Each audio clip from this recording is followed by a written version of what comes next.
So we're moving into a new topic, multiplying and dividing rational expressions. But before we get there, we need to make certain we know how to simplify rational expressions. And let me back up even a little more. You need to remember what rational means. That word rational means you're dealing with a very certain type of number. Do you remember what kind of number that is? Some of you said it, some of you are like, I have no clue. So write this down. When you see the word rational, that means you're dealing with a fraction. So we're going to be dealing with fractions. Got it? And when we first learned to deal with fractions, way back when, however old we were, the very first thing we learned to do was reduce fractions or simplify them, right? For example, if you were given this fraction of 10/15 and they said simplify it or reduce, you would find a number that divided into the numerator and denominator evenly. Agreed? And then we got a little more sophisticated, and now the fractions started, or the fractions we started to learn to reduce started looking like this. Right? And you're like, okay, bigger fraction, but same process. We're going to find something that divides into the numerator and denominator evenly. Agreed? Now, here's the deal. When we learn to simplify this particular rational expression, because that's what this is, we asked ourselves, well, what goes into the 10 and 15 evenly, didn't we? And then we moved on to the x's, and we said, well, can we reduce these x's? And then we'd move on to the y's, correct? So in a way, we would treat this as three different problems, wouldn't we? The numbers, the x's, and then the y's, correct? Okay. Now here's the thing I need you to understand. The reason why we treated it as three separate problems is because between the 10 and the x squared, or pardon me, between the 10 and the x and between the y squared, that was all multiplication. Up top was all multiplication. And in the denominator, that was multiplication between the 15 and the x cubed, which is why we kind of looked at this as 10 over 15, and then multiplied by the x over x cubed, and then by the y squared. So we looked at it as three separate problems because there was multiplication separating them. Got it? Are you with me? Okay. And so then we reduced accordingly. Cool? Okay. The reason I bring that up is this. Now, if we are asked to simplify, also known as reduce, and they give us a rational expression that looks like this,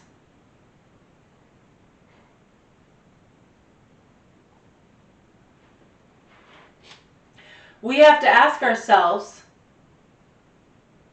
first, what operation is there in the numerator? Yeah, that's a subtraction problem. And what operation's in the denominator? That's also a subtraction problem. According to this problem up here, I can reduce this because there's multiplication between everything. And as long as there's multiplication between everything, I can cancel things.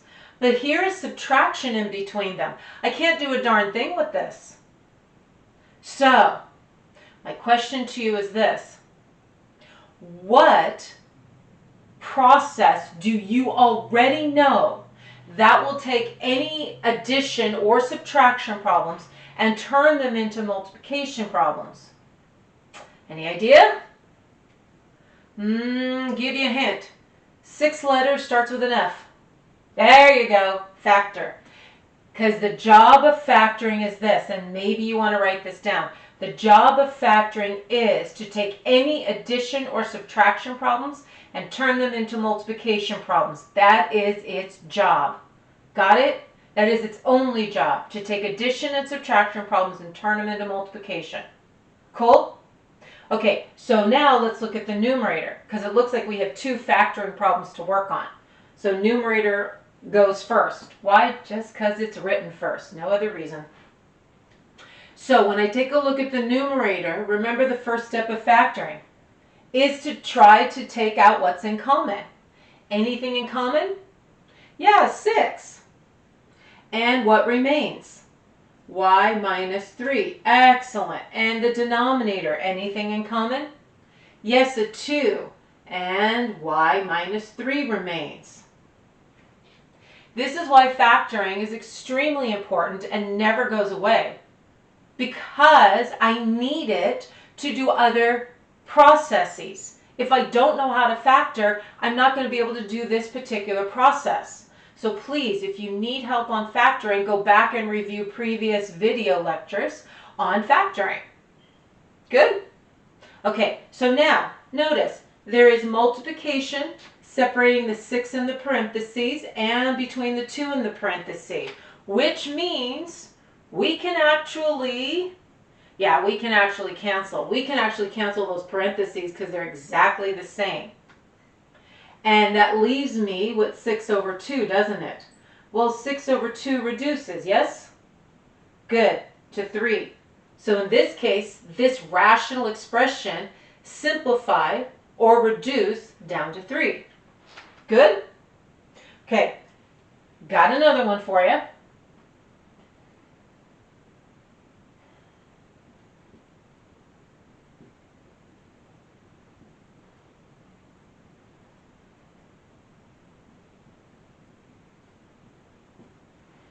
Okay, so they're asking me to reduce this, right? To simplify this. Quick question. Can you cancel those x squareds? I heard some of you say yes. Others of you said no. Others of you were like, I ain't sure. Remember, if you're going to reduce this, if you're going to simplify this, what operation needs to be up in the numerator and the denominator? Yeah, multiplication, just like here. As long as there's multiplication between everything, I can cancel.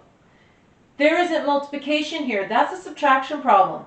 And that's a subtraction problem, so you can't cancel anything yet. Make sure you write that down. You cannot cancel unless you have a multiplication problem. Okay, so what are we going to have to do to make these subtraction and addition problems into multiplication problems? We're going to have to factor. So, I'm assuming that you got your factoring skills down very well. I'm not going to go through the whole factoring process. If you need that, go back and look at a previous video. So I am just going to give you the final factored forms. So the numerator will factor to the quantity of x minus 5 times the quantity of x plus 2. And what I got for the denominator is the quantity of x minus 5 times itself. Whoops, plus 5, sorry. Oops, almost goofed on that one. Okay, so now do I have multiplication? Yes, I do. These two parentheses are multiplied together, and so are the ones on the bottom. Got it? Which means, is there anything that's the same that I can cancel? Yeah, the x minus 5s are exactly the same. I'm canceling, which leaves me so far x plus 2 over x plus 5. And the question is, can I do any more canceling? Can I cancel those x's? Good. I heard you say no. Why not? Because those are additions. That's an addition problem. You can't cancel if there's addition. You can only cancel if there is multiplication. Got it? Okay. Now, so is this the final answer? Yes, it is. Good. Okay, so now, here's the deal. We use this technique when we multiply and divide fractions. With me? We're going to use the exact same technique that we're using here. So, remember what we're doing, remember how to factor, and I'll be right back with some multiplying and dividing examples. Okay, so let's look at this first example. The directions say simplify, which means we're supposed to do the operation they ask us to do. And what are they asking us to do? They're asking us to multiply, aren't they? Okay, great. So, remind me of something. When you multiply fractions, how do you do that? For example, what happens if I gave you these two fractions to multiply?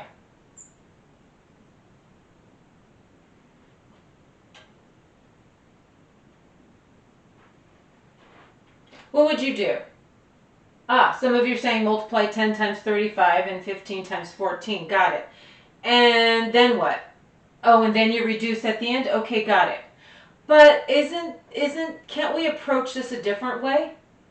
Yeah, as opposed to multiplying first, couldn't we try to cancel first? For example, I know the 10 is made up of what? Yeah, 2 times 5, right? And what's the 35 made up of? 5 times 7. And what about the 15? Yeah, that's a 3 times 5. And what about the 14? That's a 2 times 7, right? And so then we are allowed to reduce first, right? We are allowed to cancel first, simplify. So we can cancel these 5s, we can cancel these 2s, we can cancel these 7s, which would leave us with a 5 on the top and a 3 on the bottom. Agreed? Okay. So why should problem number 1 be any different than what you just showed me here? Yeah, it's not any different. It's exactly the same. If you notice, the first thing we did here was we basically factored it, because we said 10 was 2 times 5, so we factored it. I'm going to do the same thing over here. I'm going to factor it. Cool? Okay, now, first thing I'm going to factor is that 10 minus 2x. If you remember, I'm going to do a little side work. If you remember from factoring, you have to make sure that each of these polynomials are in descending order, which means I write this as a negative 2x plus 10, right? Because the x goes before the number, which means in this case you are factoring out a what? Yeah, you're actually taking out a negative 2, which will leave you with x minus 5. So that numerator does factor, and it factors to negative 2 times the quantity of x minus 5, doesn't it? Okay, what about the 14? Yeah, that factors to 2 times 7. Can't do much with the 7, right? What about this 5 minus 25, or 5x minus 25? Yeah, we take out a 5, and we have x minus 5, don't we? Okay, and then what are we going to do? We are going to cancel, right? We're going to reduce. And I can reduce those x minus 5s, because they're exactly the same and there's multiplication in between. I can cancel those 7s, right? I can even cancel the 2 and the 2, which leaves me with a negative here, doesn't it? A negative what? Yeah, negative 1. So on the top I see a negative 1. On the bottom I see a 5. With me? Does this make sense? Good. Okay, so let's look at the second problem. Do you notice what operation it's asking you to do on the second problem? Yeah, it's asking you to divide. So remind me, how do I divide fractions? What do I do first? Yep, I heard you. You're going to have to change this division problem into a multiplication problem. And when you change it to a multiplication problem, then it becomes just like number 1, doesn't it? Right? Nothing changes, or the process doesn't change. As soon as I take division and turn to multiplication, the process is exactly the same as I did over here, isn't it? Okay, so problem number 2. First things first. Don't try to do 2 things at once. I am going to take my division problem and I am going to make it a multiplication problem. And remember, fraction number 2 is always the one that flips. Always. And no, I promise we didn't pull that out of the thin blue air. Fraction number 2 always flips. Okay, and now, now we're going to see about doing some kind of factoring.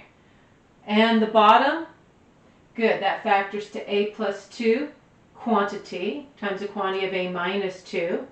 And over here, yeah, that's just a minus 2 on top. And then the bottom, right?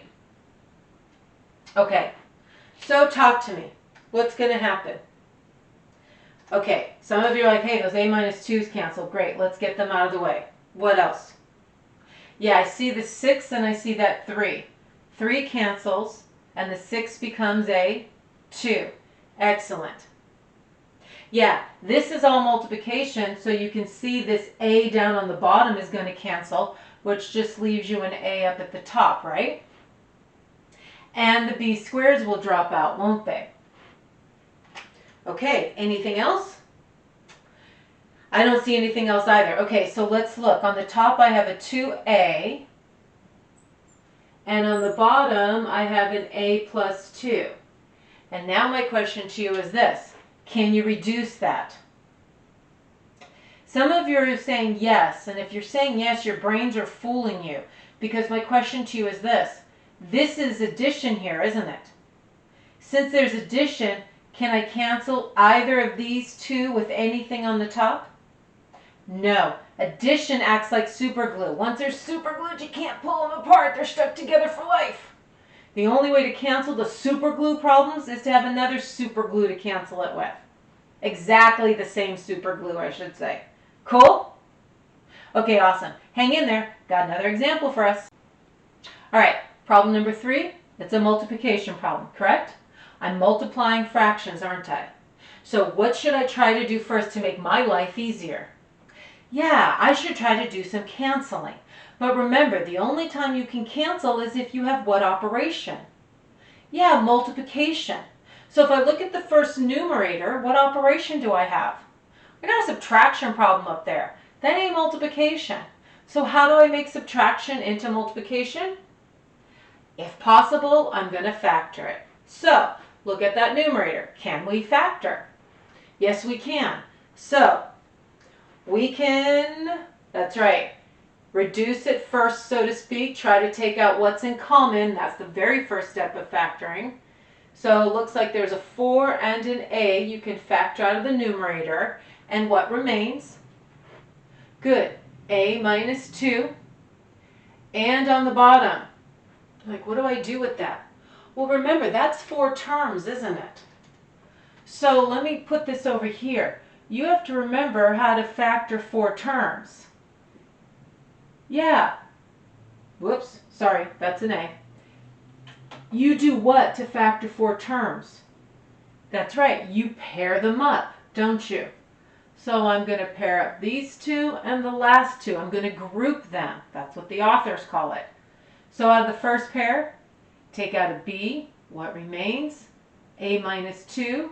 Out of the second pair, a positive 3. What remains?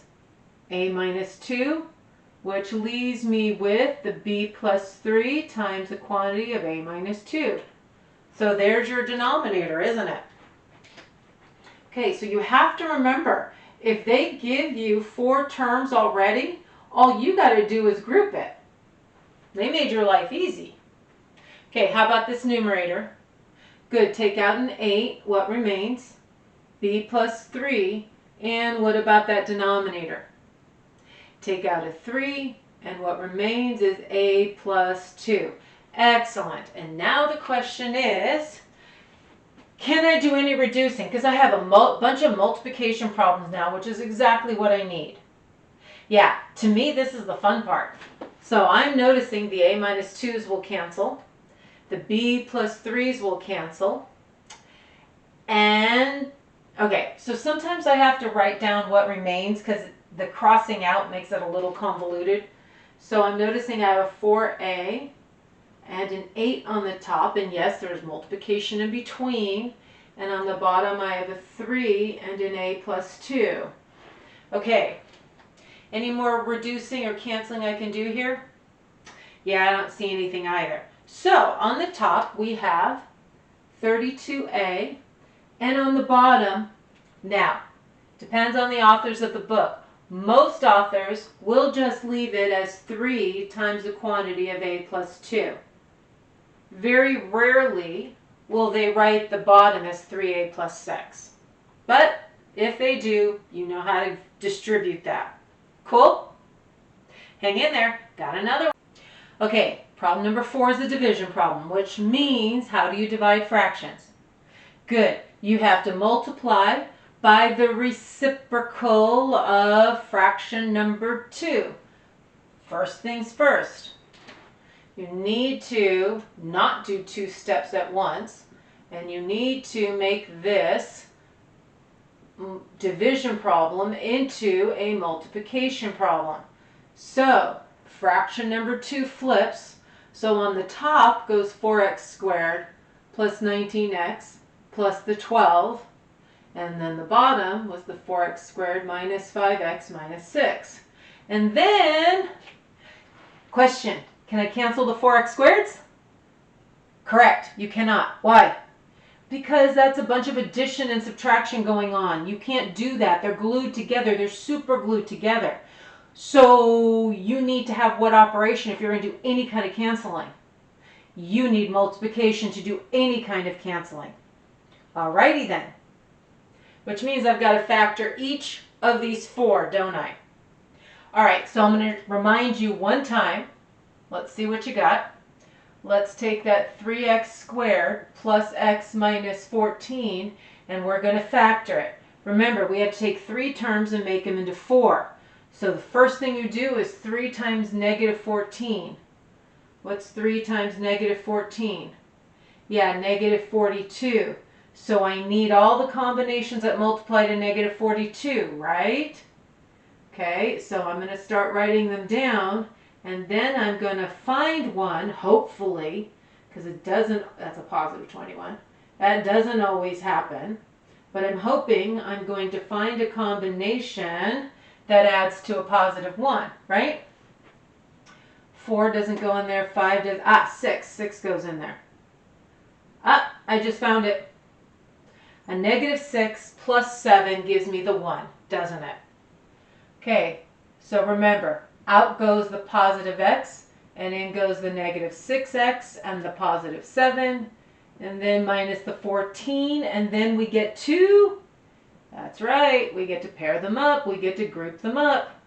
Out comes a 3x here, and out comes a positive 7 there. How are we doing? Is this making sense? You following? Yeah, remember, if you really need a refresher, go back and look at the lecture video on factoring trinomials. Okay. So, here is your refresher on factoring these trinomials. So, I'm not going to go through this process for all 4 of these. Okay? Pause the video, go through the process, and then start the video and see if you come up with the same factorings I come up with. So, the numerator factors we saw to 3x plus 7 quantity times the quantity of x minus 2. The denominator is going to factor 2.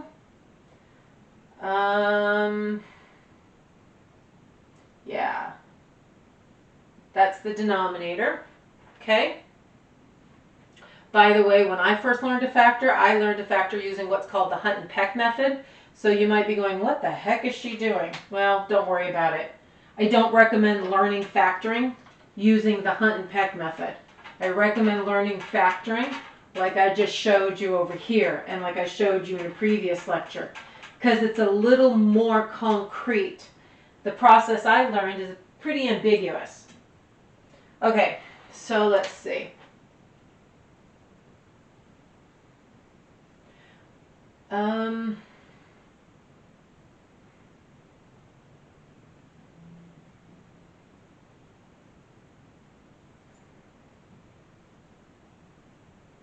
And x. Okay, so there we go on that one. And then the bottom, let's see.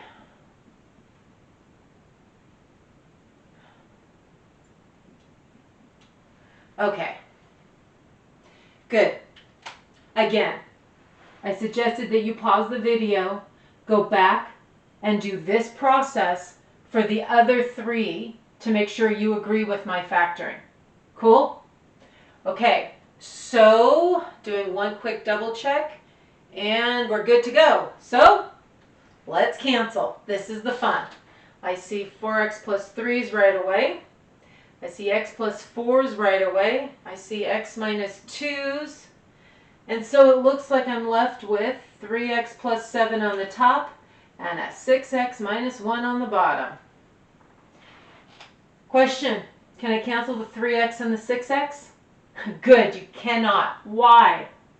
Because they're attached to something else with addition or subtraction, which means they're super glued together and you ain't pulling them apart. Excellent. Good job, you guys. Makes sense on this? The only way to reduce fractions is to have a multiplication problem. Well, when I got polynomials, the only way to get a multiplication problem is to factor. So this is a combination of a couple things that you've done in the past that they're putting together a little differently. Okay, so hang in there. I got one other concept of polynomials that I'd like to go over with you. So stay. Okay, so look at these set of directions. The directions say to find the domain of each rational function. So remember what the word domain means. It means the input, correct? Okay. Rational means you're dealing with a fraction. So my function is a fraction in this case. And I'm trying to find the domain of these guys. I'm trying to find what numbers am I allowed to input for, in this case, they're all x's. So let's look at problem number 1. Now, here's the deal. Problem number 1 is a function, and it is a fraction, right? So, remind me of something. For the denominator of a fraction, what's the one number it can never be? What's the one number your denominator of any fraction is never allowed to be equal to? Yeah, that denominator is never allowed to be a 0. It's never allowed to be equal to a 0. Because if it is a 0, it becomes undefined, doesn't it? Okay, so here's the deal. I'm looking at problem number 1. I'm noticing there's a denominator, and my brain is going, oh my gosh, my denominator can't be equal to 0. Well, the words you just said is what I am going to write mathematically. My denominator, which is 7 minus x, what did you just say? The denominator cannot be equal to 0. Which in reality gives me actually a nice little equation to go solve. You're like, it says not equal to. Again, it says not equal to. However, it's still basically an equation that I can solve. I'm going to isolate the x. So move the 7 over, right? And divide by -1, which means x cannot be equal to 7, can it? Awesome. What about problem number 2? Let's take a look at this one. It is a function, but it has a denominator. And what did we just say?